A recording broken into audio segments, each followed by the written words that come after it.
Aduh, baru aja main game tapi aku kalah. Nggak apa-apa deh, soalnya gamenya seru sih. Jadi barusan aja aku habis main game kayak tentang pariwisata gitu dari Let's Play Indonesia. Menariknya di sini tuh gamenya berbasis tentang edukasi. Jadi nggak hanya kalian tuh bisa senang karena main game, tapi juga dapat pengetahuan-pengetahuan baru. Intinya tuh kayak kita belajar dengan menggunakan metode yang lebih seru, yaitu game. Kalau kalian penasaran gimana sih serunya belajar sambil main game, kalian bisa langsung aja kepoin di Instagram mereka, yaitu @letsplayIndo.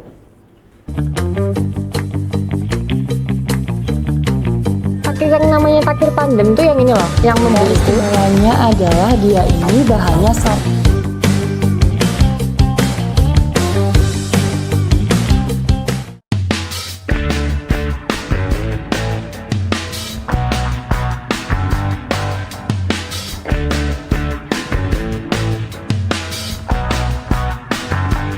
Awalnya kami adalah orang-orang yang bergerak di dunia training center ya, dari 2006 saat saya masih mahasiswa semester 4. Waktu itu udah gabung sama teman-teman untuk bikin usaha, dan kebetulan usahanya di bidang jasa ya, jadi kita IO dan juga bikin-bikin acara kewirausahaan. Dan terus sampai 2018 saya memutuskan untuk work from home waktu itu.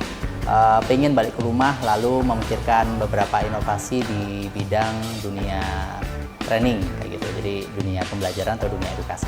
Jadi akhirnya di 2019 kita coba mulai membuat sebuah platform edukasi bisnis yang menggunakan game sebagai media pembelajarannya, dan kita beri nama Let's Play Indonesia. Kenapa kita pilih Let's Play? Sebenarnya waktu itu kita namanya Mari Bermain gitu ya, tapi kok didengar-dengar itu kurang enak gitulah ya, kurang gimana gitu. Akhirnya oke, kita coba kita Inggriskan apa ya, Mari Bermain ya, let's play gitu kan ya. Dan itu kalimat aktif gitu ya, ajakan. Jadi akhirnya kalau kita lagi santai, lagi senggang, terus kita pengen main kan, kadang kita yuk main gitu ya, let's play. Nah itu akhirnya jadi sebuah brand yang kita pilih sebagai brand untuk platform edukasi kita. Kalau kita ngomong sisi target market atau market gitu kan, memang baurannya cukup besar ya. Dan kalau di kami segmen marketnya memang teman-teman pengusaha, di mana mereka juga datang dari berbagai macam umur ya.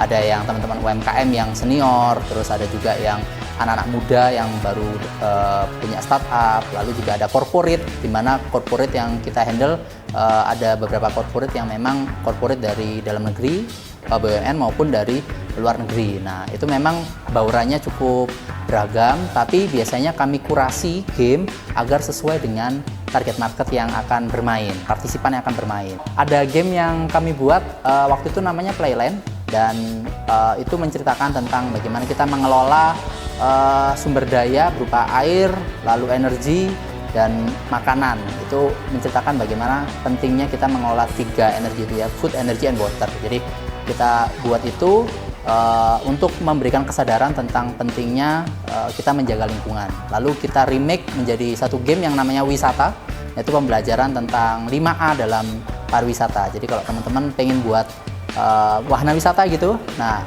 ada aspek-aspek tertentu yang harus diperhatikan seperti akses, terus activity-nya, terus amenitiesnya. Nah itu kita pengen share dalam bentuk game. Jadi sharing tentang pentingnya 5A dalam wisata itu, tapi dalam bentuk game. Plus menginfokan tentang ini destinasi super prioritas dari pemerintah. Jadi kita pengen memberikan wawasan itu melalui game.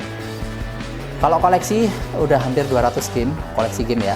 Kalau untuk yang kami buat sekitar masih 10-an, masih sekitar 10 lah ya, 10 atau belasan ya gitu ya. Belum pernah benar-benar dibuat sendiri ya, baik untuk klien ataupun untuk kita sendiri ya. Kita pernah dapat dari Bu Gubernur, lalu waktu itu juga pernah masuk 10 besar di Diplomat Sukses Challenge 2019 kalau nggak salah. Terus ada beberapa penghargaan lagi yang skalanya skala regional lah ya. Nah itu kalau kerjasama, kita udah kerjasama sama beberapa perusahaan di dalam negeri dan juga dari luar negeri, dari Singapura. Lalu kemarin juga kita jalan bareng dengan US Congen dari Amerika ya, di Surabaya. Itu sih.